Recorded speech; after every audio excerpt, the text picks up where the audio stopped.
Perkenalkan, nama saya Eva Vironica Sari dari Program Studi Kehutanan, mata kuliah Kimia, kelas C. Di sini saya akan menjelaskan perkembangan teori atom menurut para ahli. Menurut Dalton, atom merupakan partikel terkecil, suatu materi yang berbentuk bola kecil yang pejal. Dalton juga mengemukakan pendapatnya tentang atom sebagai berikut. Atom merupakan bagian terkecil dari materi yang sudah tidak dapat dibagi lagi. Atom digambarkan sebagai bola pejal yang sangat kecil. Suatu unsur memiliki atom-atom yang identik dan berbeda untuk unsur yang berbeda. Atom-atom bergabung membentuk senyawa dengan perbandingan bilangan bulat dan sederhana.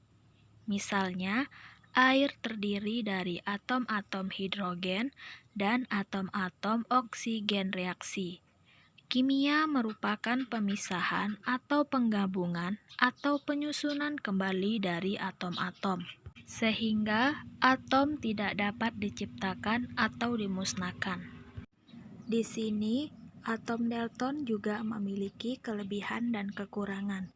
Kelebihan atom Dalton adalah dapat menjelaskan hukum kekekalan massa dan perbandingan tetap, dapat membuktikan bahwa atom merupakan bagian terkecil dari partikel, dan kekurangannya adalah tidak dapat menjelaskan cara atom-atom saling berikatan. Model atom Dalton tidak dapat menjelaskan perbedaan antara atom unsur yang satu dengan unsur yang lain.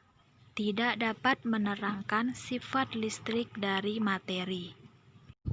Menurut Thomson, sebuah atom terdiri dari muatan-muatan listrik positif yang disebut proton yang menyebar merata di seluruh bagian atom, dan muatan-muatan negatif yang disebut elektron yang tersebar di antara proton-proton sedemikian hingga atom bermuatan netral.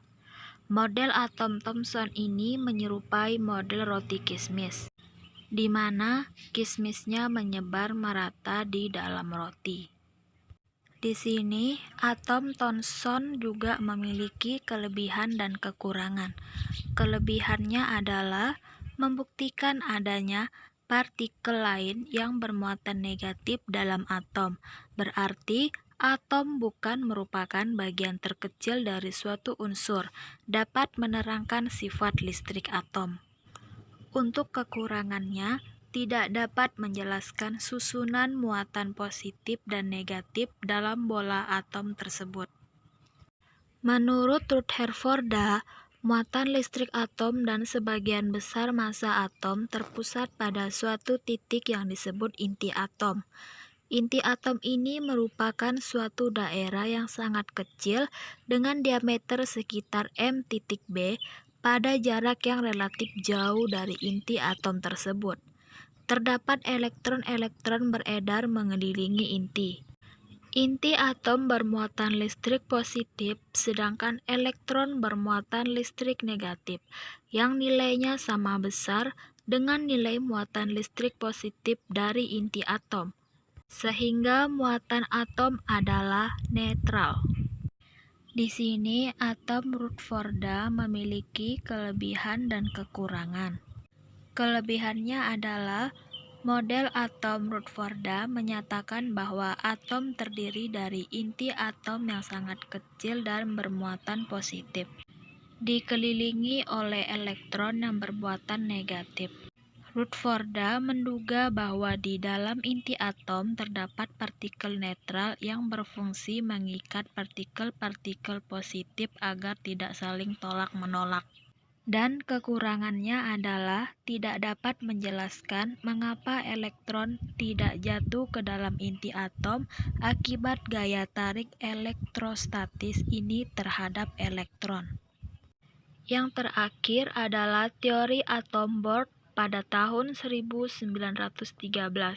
Pakar fisika Denmark bernama Niels Bohr memperbaiki kegagalan atom Rutherford melalui percobaannya tentang spektrum atom hidrogen. Percobaannya ini berhasil memberikan gambaran keadaan elektron dalam menempati daerah di sekitar inti atom. Penjelasan Bohr tentang atom hidrogen melibatkan gabungan antara teori klasik dari Rutherford dan teori kuantum dari Planck. Diungkapkan dengan 4 postulat sebagai berikut.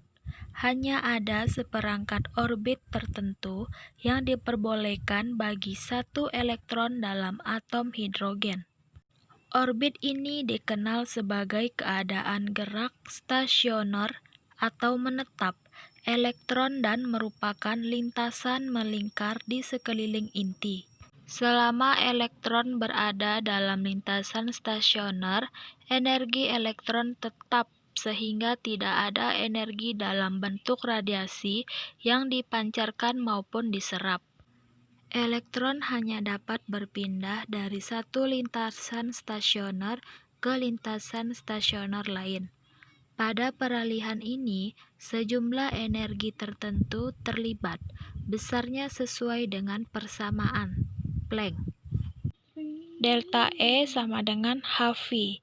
Lintasan stasioner yang dibolehkan memiliki besaran dengan sifat-sifat tertentu, terutama sifat yang disebut momentum sudut.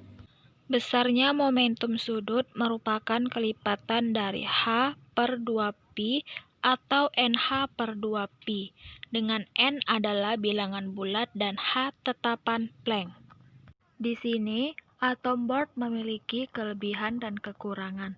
Kelebihannya adalah dapat mengaplikasikan teori kuantum untuk menjawab kesulitan dalam model atom Rutherford, menerangkan dengan jelas garis spektrum pancaran, emisi, atau resapan absorpsi dari atom hidrogen. Kekurangannya adalah terjadi penyimpangan untuk atom yang lebih besar dari hidrogen, tidak dapat menerangkan spektrum warna dari atom berelektron banyak. Sekian penjelasan tentang perkembangan teori atom dari saya. Kurang lebihnya saya mohon maaf. Terima kasih atas perhatiannya.